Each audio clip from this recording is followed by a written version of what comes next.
نبی پاک صلی اللہ تعالیٰ علیہ وسلم کے بہت سارے صحابہ بڑی شانوں والے، ایک صحابی کا ہم آج ذکر کرنے جا رہے ہیں جن کا نام ہے حضرت ابو ذر غفاری رضی اللہ تعالیٰ۔ ہمارے صوفیاء تصوف میں ایک جملہ بولتے ہیں کہ تیرا تو فقر ابو ذر ہے، یعنی جن کو صحیح درویش کہتے ہیں نا، صحیح درویش۔ مولا علی شیر خدا رضی اللہ تعالیٰ عنہ فرمایا کرتے دو ہی تو بندے ہیں جو رب کے رستے میں کسی شے کی پرواہ نہیں کرتے۔ حضور کون سے؟ فرمایا ایک ابو ذر غفاری ہے اور دوسرے علی المرتضیٰ ہے۔ مولا علی فرمایا کرتے یہ نا مسلمانوں میں سے چوتھے یا پانچویں مسلمان ہیں۔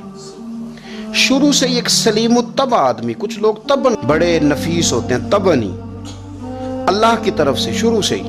ان کا جو قبیلہ تھا بنو غفار وہ رہزنی کرتا تھا، لوگوں کو لوٹ لیتا تھا۔ شروع میں یہ کام کیا، لیکن جب کچھ لوگوں کی چیخیں کانوں میں گئیں تو چھوڑ دیا، فرمایا نہیں یار طبیعت نہیں مانتی۔ اور نبی پاک کا کلمہ پڑھنے سے پہلے ہی بتوں کی پوجا چھوڑ کے رب کی عبادت شروع کر دی۔ لوگ پوچھا کرتے تھے آپ عبادت تو کرتے تھے پر منہ کدھر کرتے تھے؟ فرماتے تھے جدھر وہ کرا لیتا تھا کر لیتے تھے۔ کسی نے انہیں بتایا کہ مکے میں ایک شخص ہیں جنہوں نے اعلان نبوت کیا ہے، آپ کی طرح کی باتیں کرتے ہیں۔ انہوں نے اپنے بھائی کو بھیجا، ان کا نام انیس تھا، پتہ کر کے واپس آئے، بھائی کہنے لگے ابو ذر، ان کا نام جندب ہے، اصل میں ذر ان کے بیٹے کا نام ہے اور کنیت سے زیادہ معروف ہیں، ابو ذر غفاری کہلاتے ہیں۔ فرماتے ہیں کہ بھائی نے آ کے بتایا کہ وہ نیکی کا حکم دیتے ہیں، برے کاموں سے منع کرتے ہیں، صلہ رحمی کا پیغام دیتے ہیں، لیکن لوگ سارے مخالف ہیں۔ یہ چیز بھی بڑی کاؤنٹ ہوتی ہے، اسے نہ کاؤنٹ کیا کریں۔ لوگوں کی ترجیحات بدلتی ہیں، صبح کچھ، دوپہر کچھ، شام کچھ، اسے نہ کاؤنٹ کریں۔ انہوں نے اس بات کو کاؤنٹ کر کے بتایا کہ لوگ ان کے جو ہیں نا وہ مخالف ہیں سارے۔ تو حضرت ابو ذر غفاری کہنے لگے مجھے تسلی نہیں ہوئی، میں خود جا کے پتہ کروں گا۔ کہتے ہیں مکہ شریف آیا تو کسی ایسے آدمی سے پوچھ بیٹھا، میں تو کچھ اور سمجھا تھا، وہ کچھ اور نکلا۔ مکے والوں نے بڑا مارا، مکے پہنچ کے پہلی جو چیز ملی وہ مار کھانے کی تھی۔ اب میں ڈرتے کسی سے پوچھتا ہی نہ، بھوک بھی بڑی تھی، رہنے کو جگہ نہیں تھی، حرم شریف میں لیٹا رہتا تھا۔ میرے نصیب دیکھو، مجھے ایک شخص نے نہ آ کے ہلایا، کہنے لگے اگر مناسب سمجھیں تو میں آپ کو دیکھ رہا ہوں کافی دیر سے، آپ کوئی پردیسی ہیں، آپ کا اپنا مہمان نہ بنا لوں؟ تو میں نے کہا آپ کا کیا نام ہے؟ کہنے لگے میرا نام ہے علی ابن ابی طالب۔ کہتے ہیں مولا کائنات گھر لے گئے، کھانا بھی کھلایا، جگہ بھی دی سونے کو، خدمت بھی کی، لیکن چونکہ میں تو پہلے ایک سے پوچھ کے مار کھا بیٹھا تھا، میں نے پوچھا نہیں میں کدھر آیا ہوں۔ رات رہے، اگلی رات بھی رہے، لیکن میں نے بتایا نہیں میں کس کام آیا ہوں۔ حضرت ابو ذر غفاری رضی اللہ تعالیٰ عنہ کہتے ہیں خود ہی مولا علی نے پوچھا بتا سکتے ہو کیسے آئے ہو؟ میں نے کہا رات رکھ لو گے؟ فرمایا بڑا کشادہ سینہ دیا رب نے مجھے۔ تو بات تو کہنے لگے یار میں تو محمد مصطفیٰ کی زیارت کرنے آیا ہوں صلی اللہ تعالیٰ علیہ وسلم۔ یہ بے نیاز لوگوں میں سے ہیں حضرت سیدنا ابو ذر غفاری۔ میں حضور کی زیارت کے لیے، حضرت علی کہنے لگے سویرے لے چلوں گا۔ انسان بزدل نہیں ہوتا، ہر انسان بزدل نہیں ہوتا، اور بلا وجہ ٹکراؤ کی پالیسی بنا لینا یہ بھی سیانے لوگوں کا کام نہیں۔ حکمت کے تقاضوں کے مطابق چلنا یہ بھی دلیر لوگوں کا ہی کام ہوتا ہے۔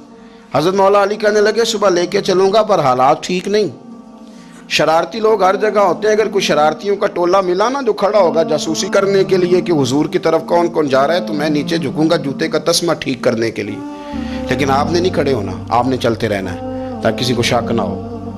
کہتے ہیں اس ترتیب سے حضرت علی مجھے لے کے گئے، میں حضور کی بارگاہ میں پہنچا۔ مولا علی کہتے ہیں بڑے بڑے لوگ سوال کرتے تھے پر یہ شروع سے سلیم الطبع تھے، مجھے کہہ لینے دینا، جنہوں نے ماننا ہوتا ہے وہ لمبے سوال کرتے ہی نہیں۔ مان جو لیا تو لمبے سوالوں کی ضرورت ہی کوئی نہیں۔ کہتے ہیں لوگ بڑے بڑے سوال کرتے تھے پر ابو ذر نے 2-3 باتیں پوچھیں اور آگے جا کے کہنے لگے حضور ہاتھ بڑھائیں مجھے کلمہ پڑھائیں۔ نبی پاک صلی اللہ علیہ وسلم نے کلمہ پڑھایا، فرمایا باہر جا کے نا ابھی ذکر کرنا کہ تم مسلمان ہو گیا، یہ ماریں گے۔ عرض کی حضور انہیں مارنے دے، میں آیا بھی مار کھا نہیں ہوں، انہیں مارنے دے نا۔ پڑا فلک کو کبھی دل جلوں سے کام نہیں، داغ دلوی نے کہا تھا پڑا فلک کو کبھی دل جلوں سے کام نہیں، اور جلا کے راکھ نہ کر دوں تو داغ نام نہیں۔ مار ہی تو کھانے آئے ہیں، مارنے دے، کرنے دے، زہر جتنا لگانا ہے لگانے دے۔ باہر جا کے اعلان کیا، مکے والوں نے مارا، اتنا مارا کہ بے ہوش ہو گئے۔ پھر کسی نے بتایا کہ تم نے گزرنا بھی ہے ان کے علاقے سے، بنو غفار سے، پھر ان کا پتہ بھی ہے یہ لوگ بڑے سخت ہیں، پھر چھوڑا۔ تباً بڑے جلالی تھے، زاہد مزاج تھے، فرماتے تھے کہ جو تمہاری ضرورت سے زیادہ ہے وہ سارا صدقہ کرو۔ کنز کے معاملے میں ان کا رویہ یہ تھا، صرف حضرت صدیق اکبر کو کچھ نہیں کہا انہوں نے، باقی حضرت عمر جیسے آدمی کو بھی کھڑا کر کے کہہ لیتے تھے یہ مال کیوں رکھا ہوا ہے خزانے میں، بانٹتے کیوں نہیں سارا؟ اور جناب عثمان غنی رضی اللہ تعالیٰ عنہ کے ساتھ تو باقاعدہ کئی دفعہ اس موضوع پر گفتگو کی۔ وہ کہتے تھے کہ جب اللہ کہتا ہے قرآن میں کہ مال دولت جمع نہیں کرنی، تو وہ جو لوگ تھے وہ بھی بڑی شانوں والے تھے، وہ کہتے تھے کہ اللہ نے جب زکوٰۃ فرض کی تو مال جمع ہوتا ہے تو زکوٰۃ فرض ہوتی ہے نا، جب فطرانے کا کہا تو مال ہوتا ہے تو فطرانہ آتا ہے نا۔ تو آپ جو کہہ رہے ہیں وہ ٹھیک ہے، پر آپ اعلیٰ بات کر رہے ہیں تقوی کی، سارا بانٹو۔ تو حضرت ابو ذر غفاری کہتے تھے چلو ٹھیک ہے تمہاری بھی بات مان لیتا ہوں، پر یہ بتاؤ مدینے والے کا اپنا طریقہ کیا ہے؟ کہ بھئی حضور کا طریقہ تو وہی ہے جو آپ بتا رہے ہیں۔ تو فرمانے لگے پھر اس رستے نہ چلیں جو رستہ مدینے والے رسول کا ہے، اور حضور سے، نبی پاک سے عشق کرتے بڑا کھل کے۔ یہ صحابہ صفہ میں سے تھے۔ کلمے پڑھنے کے بعد چونکہ طبیعت جلالی تھی تو حضور نے بھیج دیا، فرمایا واپس جاؤ اپنے قبیلے میں تبلیغ کرو۔ واپس گئے، بھائی کو مسلمان کیا، والدہ کو مسلمان کیا، قبیلہ سارا مسلمان کیا، وہیں رہے۔ ہجرت مدینہ کے بعد آئے تبوک کے موقع کے قریب، اور حضور نے صحابہ صفہ میں رکھ لیا۔ نوکری کرتے مدینے والے رسول کی، دلیر آدمی تھے، بڑا قبیلہ تھا، پر ڈیوٹی کرتے، ڈیوٹی خدمت کرتے۔ ایک بیٹا تھا، زار اس کا نام تھا، اس کی ڈیوٹی لگائی تم نے میرے نبی پاک کے اونٹ چرانے۔ ڈاکو آئے تو صاحبزادہ اونٹوں کی، اونٹنیوں کی حفاظت کرتے شہید ہو گیا۔ اور یہ انوکھا بندہ ہے جس نے شرط لگائی تھی کہ میں نے کالی سیاہ رنگ کی عورت سے شادی کرنی، انوکھا بندہ ہے۔ ایک بیٹی تھی، ایک بیٹا، بیٹا شہید ہو گیا، بیوی سے کہا تم نے نبی پاک کے گھر میں خدمت کرنی ہے، حضور کے گھر والوں، اور میں نبی پاک کی نوکری کروں گا۔ حضور کی خدمت کرتے، ہر وقت خدمت میں رہتے۔ اور حضور جب آتے نا، صحابہ صفہ میں یہ شامل تھے جو لوگ دین سیکھتے، حضور جب آتے تو سب سے پہلے آ کے حضرت ابو ذر غفاری کا پوچھتے، بلائیں، اور جب بات کرتے حضور تو بار بار ان کو مخاطب کر کے بات کرتے۔ حضرت ابو ذر غفاری رضی اللہ تعالیٰ عنہ کا نبی پاک سے اتنا پیار کہ ہماری بھی مشکل حل کر دی۔ ابو داؤد شریف میں موجود ہے، ایک دن کہنے لگے یا رسول اللہ صلی اللہ علیہ وسلم، اگر کوئی بندہ کسی سے پیار بڑا ہی کرے پر اس جیسے عمل نہ کر سکے، کوشش کرے کرنا، لوگ ہمیں کہتے ہیں نا جی پیار بڑا، عمل بھی تو کرو نا، بھی کرنا چاہیے، پر انسان ہے نا، غلطی بھی تو ہو ہی جاتی ہے۔ اب ہم عمل نہیں کر سکتے تو تم ہمیں پیار بھی نہیں کرنے دو گے، مہربانی کرو پیار تو کرنے دو نا۔ حضرت ابو ذر غفاری نے کہا، ابو داؤد شریف میں موجود ہے، یا رسول اللہ صلی اللہ تعالیٰ علیہ وآلہ وسلم، حضور پیار بڑا کرے پر ان جیسے عمل نہ کرے تو حکم کیا ہے؟ تو حضور نے فرمایا پیار سچا کرے، اللہ قیامت کے دن جس سے محبت کرے گا نا اس کے ساتھ ہی دونوں کو اکٹھا فرما دے گا۔ تو حضرت ابو ذر نے فوراً کہا، حضور پھر مجھے آپ سے بھی بڑا پیار ہے، رب سے بھی بڑا پیار ہے۔ فرمایا فکر نہ کرنا، جنت میں اکٹھے ہی جائیں گے۔ اتنی محبت رسول پاک کی ذات کے ساتھ حضور کی نوکری کرنا۔ ایک دن خدمت کرتے کرتے سو گئے، حضور مسجد میں آئے پتہ کرنے کہ ابو ذر آرام کر رہا ہے۔ یہ بھی مزہ ہوتا ہے، خیال رکھنا اپنے درویشوں کا، کیا کھایا کیا پیا، کہاں سوئے۔ حضور رات کو آئے، یہ سوئے ہوئے تھے، فرماتے ہیں حضور نے میرا انگوٹھا ہلایا، میں اٹھ کے بیٹھ گیا، حضور بھی میرے پاس بیٹھ گئے۔ اور میں ابو ذر بڑا پیار کرتے ہو؟ سونے آپ کو پتہ ہی ہے۔ کہا یار تو بڑی نوکری کرتا ہے، ایک دن وہ بھی آئے گا جس دن تجھے میری مسجد اور میرے شہر سے جانا پڑے گا، پھر کیا کرو گے؟ تو عرض کی حضور کسی کی طاقت ہے مجھے آپ کے شہر سے نکالے؟ میں تلوار نکال لوں گا۔ نبی پاک نے فرمایا تلوار نہ نکالنا، جہاں تمہیں بھیجا جائے چپ کر کے چلے جانا۔ حضور کب تک؟ فرمایا جب تک اللہ تیری اور میری ملاقات نہیں کرا دیتا، یعنی وصال تک۔ یہ واحد شخص ہیں کہ حضور کے وصال ظاہری کا وقت آ گیا تو فرمایا کوئی میرے ابو ذر کو بلاؤ۔ جب یہ آئے تو حضور لیٹے ہوئے تھے، یہ جھکے نبی پاک کی طرف، حضور میں حاضر ہوں، تو حضور نے پکڑ کے سینے کے ساتھ لگا لیا۔ میرے رسول پاک صلی اللہ علیہ وسلم کی خدمت میں ایک دفعہ عرض کرنے لگے، حضور مجھے صوبے کا گورنر بنا دیں۔ تو نبی پاک نے فرمایا ابو ذر میں عہدے پسند نہیں کرتا تو تمہیں بھی میں کہتا ہوں عہدہ نہ لینا، تمہیں بھی کہتا ہوں عہدہ نہ لینا۔ فرمایا ابو ذر میں جو چیز اپنے لیے پسند کروں گا تمہیں بھی اسی کا مشورہ دوں گا، تم بندے اچھے ہو پر یہ کام تمہارے بس کا نہیں ہے۔ بڑے زاہد آدمی میرے رسول کریم صلی اللہ تعالیٰ علیہ وآلہ وسلم نے ان کے بارے میں فرمایا جس طرح نبیوں میں حضرت عیسیٰ علیہ السلام ہوئے، حضرت عیسیٰ دیکھیں نا، انبیاء میں اللہ تعالیٰ نے ہر قسم کی عظمت نبیوں کو دی۔ جناب سلیمان علیہ السلام کا تو تخت بھی ہوا میں اڑتا تھا، جن تک تابع دار تھے، اور نبیوں میں حضرت عیسیٰ بھی ہیں جن کے پاس گھر بھی کوئی نہیں، شادی بھی کوئی نہیں کی، اینٹ سراہنے رکھ کے تکیہ بناتے، ایک ان کے پاس کنگھی تھی اور ایک پیالہ تھا۔ دیکھیں جو بندہ نیک ہو نا وہ بھی نیک ہیں، اللہ کے نبی ہیں۔ آپ اپنا تقوی مسلط نہیں کریں گے، جو وہ کر رہے ہیں وہ بھی مخلص ہو کے کر رہے ہیں۔ حکومتیں جو چلانی ہیں تو وہ کس نے چلانی ہے؟ اگر نیک بندے نہیں آئیں گے تو غلط لوگ آئیں گے، قوموں پہ ظلم کریں، وہ بھی اپنی جگہ ٹھیک ہے، لیکن یہ جو کر رہے ہیں یہ بات بھی اپنی جگہ بالکل ٹھیک ہے۔ ہم پتہ کیا کرتے ہیں، ہم چیزوں کو مسلط کرتے ہیں، ایک دوسرے پر مسلط نہیں کریں چیزوں کو۔ آپ جو کر سکتے ہیں، جو رستہ آپ کو صحیح لگتا ہے اختیار کر لیں، یہی تو ہمارے دین کا حسن ہے کہ سارے رستے واضح کر کے ہمیں دکھاتا ہے۔ حضرت عیسیٰ علیہ السلام نے ایک دن دیکھا کہ ایک بندہ نا انگلیوں کے ساتھ اپنے بال سیدھے کر رہا ہے، تو آپ نے فرمایا یار کنگھی کے بغیر بھی کام چل سکتا ہے، کنگھی بھی خیرات کر دی۔ دیکھا ایک بندہ ہاتھ کا تکیہ بنا کے لیٹا ہے، تو فرمایا اینٹ بھی دے دو، کسی کے کام آ جائے گی۔ ایک دن دیکھا کہ ایک بندہ نا یوں چلو میں پانی پی رہا ہے، فرمایا پیالہ بھی رہنے دو، اس کے بغیر بھی کام چل ہی جاتا ہے۔ جناب عیسیٰ کا یہ زہد تھا۔ میرے نبی پاک علیہ السلام نے فرمایا جس نے جناب عیسیٰ کا زہد دیکھنا ہو وہ میرے ابو ذر غفاری کو دیکھے، ان کو دیکھے، یہ دنیا میں جناب عیسیٰ کے زہد کے مطابق چلتے پھرتے ہیں۔ ساری زندگی دولت کو، مال کو پسند نہیں کیا۔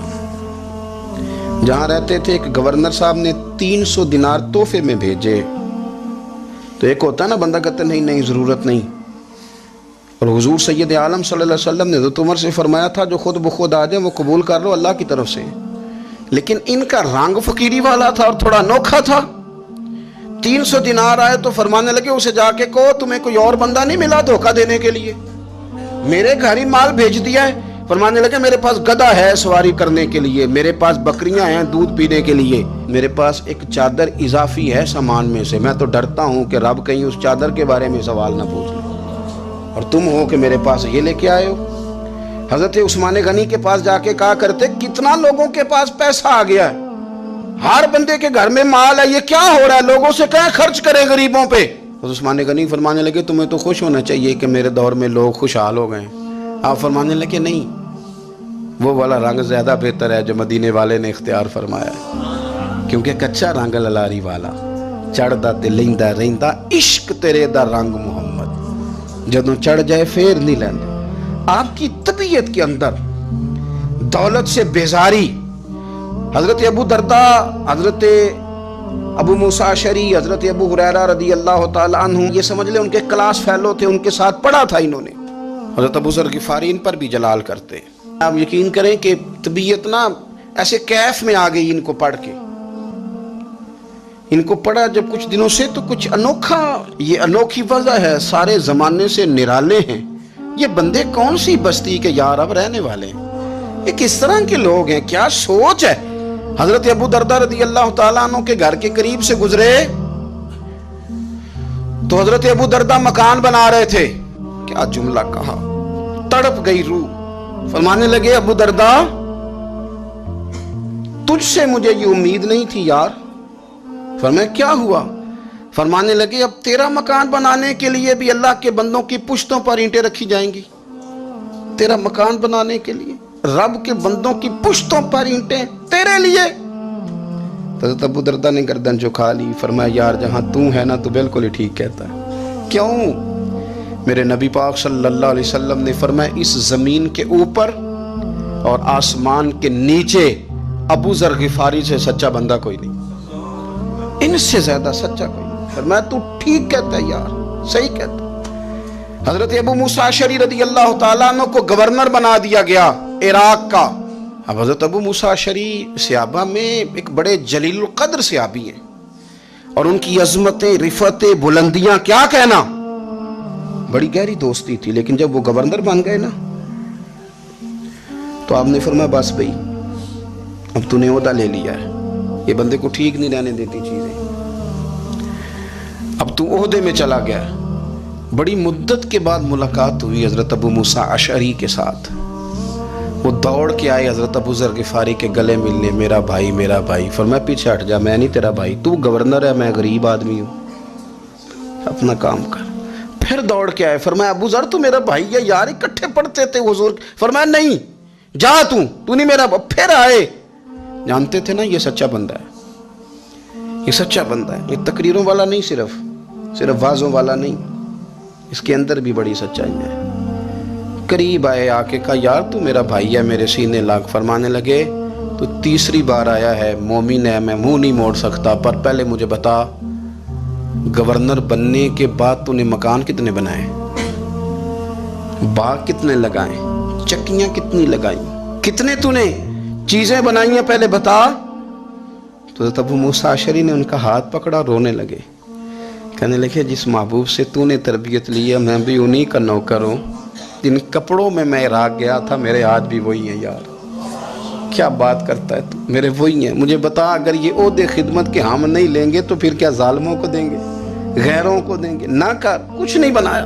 حضرت سیدنا ابو موسیٰ اشعری رضی اللہ تعالیٰ عنہ روئے، اور جب کہا نا کوئی شے نہیں میرے پاس، تو فرمایا اچھا چل آ جا، پھر سینے لگ جا، تو واقعی میرا بھائی ہے.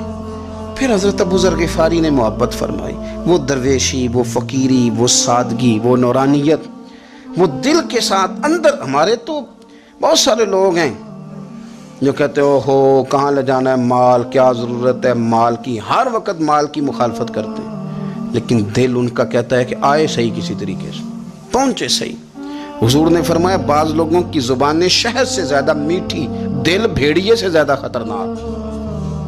اوپر سے کہہ کچھ رہے ہیں، اندر حالات کچھ اور ہیں. لیکن حضرت ابو ذر غفاری رضی اللہ تعالیٰ عنہ دوری دولت سے، آپ فرماتے کیوں ہے لوگوں کے پاس مال، کس لیے اتنا مال جمع کیا ہے؟ کیا ساری غریبی ختم ہو گئی ہے، غربت مٹ گئی ہے ساری؟ کیوں لوگ مال بناتے ہیں؟ ایک اور آپ کی کلاس فیلو تھے جو بصرے کے گورنر بنے، عبداللہ بن عامر رضی اللہ تعالیٰ. ایک صاحب سے ملاقات ہوئی، جناب نافع تائی ان کا نام تھا. تو ابو ذر غفاری سے وہ بڑے شوق سے ملنے آئے، حضور کے صحابی سمجھ کر کے. فرمایا کہاں کے رہنے والے ہو؟ کہا میں تو بصرے کا رہنے والا ہوں. فرمایا وہاں میرے ایک کلاس فیلو ہیں عبداللہ بن عامر. کہا وہ تو آج کل گورنر ہیں. فرمایا میرا ایک پیغام دے دو گے اس کو جا کے؟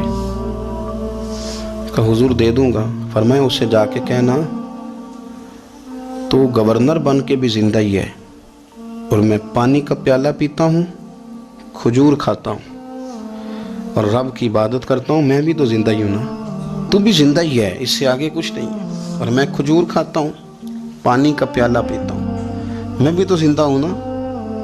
اللہ اکبر. نافع تائی کہتے ہیں اس پیغام کی سمجھ نہیں آئی، لیکن میں لے کے گیا. عبداللہ بن عامر سے میری ملاقات ہوئی تو میں نے کہا جی ایک پیغام دینا ہے. تو انہوں نے کوئی توجہ نہیں کی.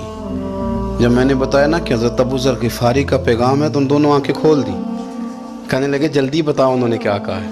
فقر اور درویشی کے رستے پہ چلنے والوں کے امام سیدنا ابو ذر غفاری نے کیا کہا ہے. تو کہتے ہیں مجھے پاس بٹھا لیا، شفقت فرمائی. کہنے لگے اب بتاؤ انہوں نے کیا کہا ہے.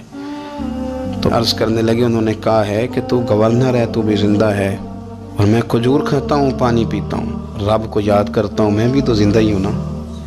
کہنے لگے ایک دفعہ پھر کہہ. کہا انہوں نے کہا تھا کہ میں کھجور کھاتا ہوں، پانی پیتا ہوں، عبادت کرتا ہوں، میں بھی تو زندہ. کہا ایک دفعہ پھر کہہ. کہتے ہیں تیسری دفعہ کہا تو وہ اتنا روئے کہ انہوں نے چادر میں منہ چھپا لیا. کہنے لگے یار وہ ٹھیک ہی کہتا ہے، وہ صحیح کہتا ہے. اتنا مال، اتنے عہدے، اتنی چیزیں، اتنا کچھ جمع کر کے رکھا ہے. ان کا حساب دینا، ان چیزوں کی اللہ کے حضور کیا عذر پیش کریں گے، کس طرح رب کی بارگاہ میں بتائیں گے کیا وجہ تھی، کن چکروں میں ہم نے زندگی گزار دی. سیدنا ابو ذر غفاری رضی اللہ تعالیٰ عنہ نے اپنی حیات مبارکہ ساری کی ساری فرماتے تھے کہ ہم نہیں عمل کریں گے تو کون کرے گا. وہ خاص سادگی، وہ خاص. اور پتہ ہے میرے نبی پاک نے کیا فرمایا؟ فرمایا مجھے میرے رب نے حکم دیا ہے کہ میں 4 لوگوں سے پیار کروں. اللہ اکبر. کاش کبھی آپ اس حدیث کے جملوں کو سمجھیں. او یار اللہ نے حکم دیا ہے محبوب پیار کرے. حضور کس سے؟ تو پہلے 3 مرتبہ نبی پاک نے ایک ہی شخص کا نام لیا. فرمایا علی سے، علی سے، علی سے. پھر فرمایا ابو ذر غفاری سے. پھر فرمایا جناب مقداد سے. پھر فرمایا سلمان فارسی سے. رب نے مجھے کہا ان سے